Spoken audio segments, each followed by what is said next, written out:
We hear about the Celtic war chest. We hear about how Celtic have got all this money and they can spend more than anybody else. However, Edinburgh Evening News have compiled the list of net transfer spend this summer, and Celtic are at the very top of the list. Welcome back, guys, to Fog Football. Celtic may have money, but that doesn't mean they're willing to spend it. In fact, these stats would suggest they only spend money that they can get from their existing players. Absolutely. You know, it's been a depressing past couple of weeks. Hell, seasons, years, decade.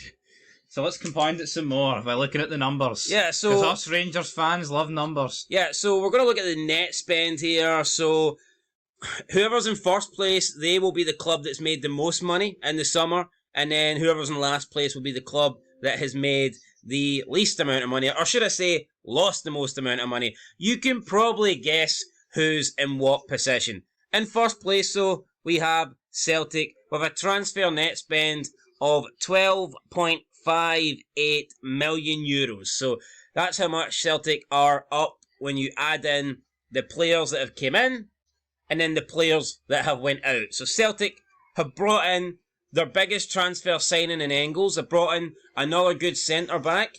They've brought in Luke McCowan. They brought in Adam Adea.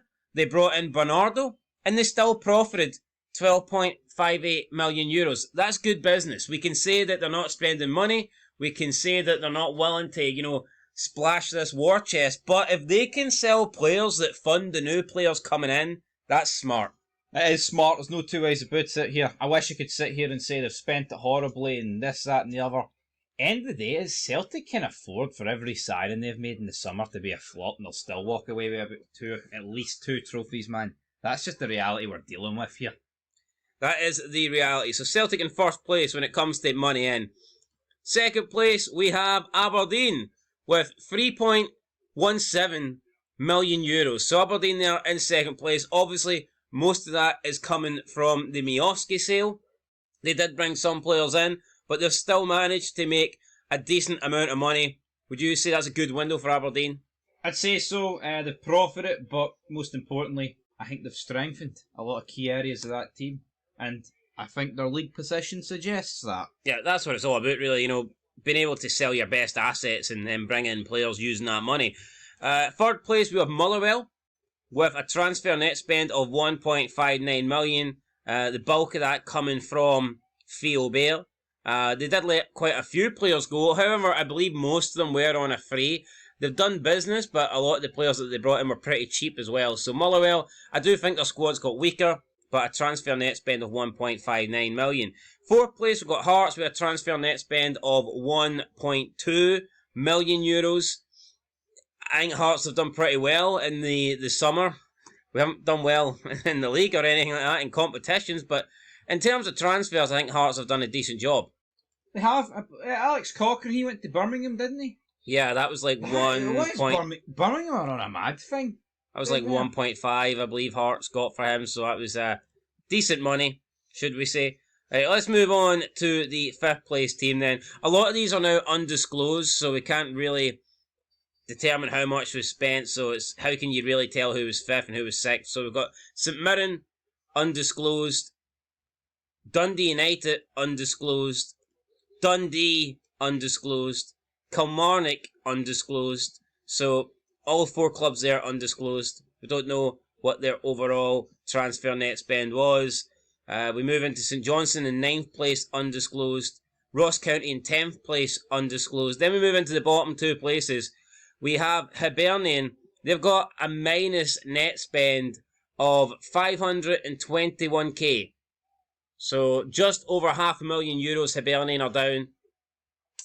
Not exactly great. It could have been 1.5, I guess, if their Mackay bid got accepted, which they definitely put in. Malky Mackay confirmed that earlier on today, so it wouldn't sound right if Hibs were 1.5 down, but honestly, you look at the Hibs team, there's no assets to sell, and this proves it. Have they really improved their team? No. Can you see where the money's been spent? No. So yeah, Hibs only the second team to have a loss this summer in terms of transfer net spend. And then in last place, 12th place, with Rangers minus 13.91 million euros. So almost 14 million euros there. Rangers last place, spending the most amount of money. I mean, it's just, we all hear how Celtic are ahead of Rangers. This list just compels it. This tells you everything you need to know. You've got Celtic who have made 12 million euros and have, not arguably, I think they have improved their team. Yep. And then you've got Rangers who are down 13 million, almost 14 million euros. And I'd argue their team's got weaker. Not argue, it is. A lot of this will be like loans to buy from last season kicking in, like Diamonde and co, right? And a lot of loans this season. Proper 1.5, Hugamani 2. The new but look, Albanian guy. Look who they've sold. They've let players go for free and they've let players go for cheapest chips. Yeah, Cantwell, Scott Wright. Everybody they've sold went dead cheap. The only positive is the fact that the wage bill has decreased, but it's so bleak for Rangers right now. Nothing pains me more than repeating it, but Rangers are fucked. I just think it's crazy how there is when there's like 27 million difference between Celtic and Rangers in terms of spending. So Celtic have profited about over 12 million. Rangers have lost over about 14, and yet Celtic have had a much better summer. That's it, though. Looking at these numbers, you would think that Rangers are the ones that have strengthened their team, and Celtic have got weaker because they've let players go. But Celtic have actually got better, and Rangers have got worse. Rangers need to have they need a few youngsters to have breakout seasons and sell them at the end of the season. Yeah. No, that's what they need. See any bids that are like come close to anything near like 8-10 million. I don't care who it's for. They actually need to sell them.